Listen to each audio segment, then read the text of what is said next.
როცა ახალი წლის შემოსვლამდე სულ ცოტა დრო რჩება.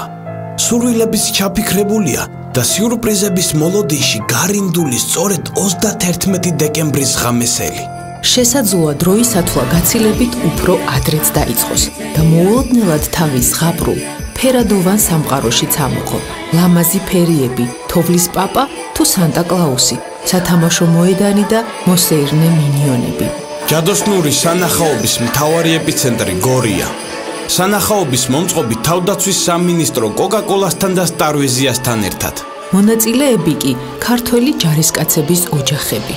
მათი ახალი 2016 წელი ბევრი სურპრიზითა და უამრავი საჩუქრით დაიწყო. ქუთაისში მიულოცეთ ერთ-ერთ ოჯახს ავღანეთში არის მათი მამა და ამიტომ ვიფიქრეთ რომ მრავალშვილიანი ოჯახია და გაგვეხარებინა.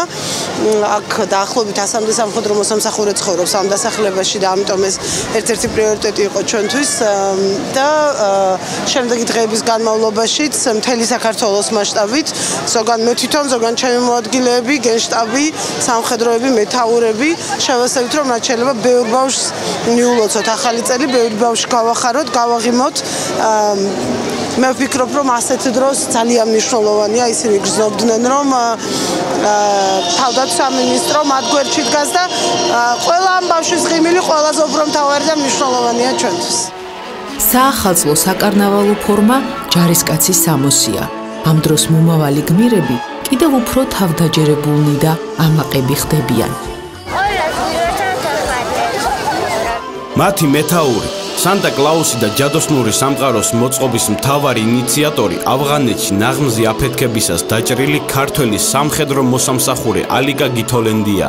იგი ავღანეთიდან დაბრუნების შემდეგ გორში სხვა ჯარისკაცებთან ერთად ცხოვრობს. აქ სამხედრო ბავშვებს არ ქონდათ გასართობის საშუალება და ერთადერთი თხოვნა იყო ის რომ მოეტანათ რამოდენიმე კარუსელი ბავშვების გასართობი ატრაქციონები ან რამე და დღეს ჩვენმა თავდაცვის მინისტრმა ქალბატონ თინა ხიდაშვილმა შეგვისრულა ეს თხოვნა. ძალიან დიდი მადლობელი ვარ. ლამაზი ზღაპარი კეთილი დასასრულით 2015-ში ფეირვერკით და პატარების მხიარული შეძახილებით დასრულდა.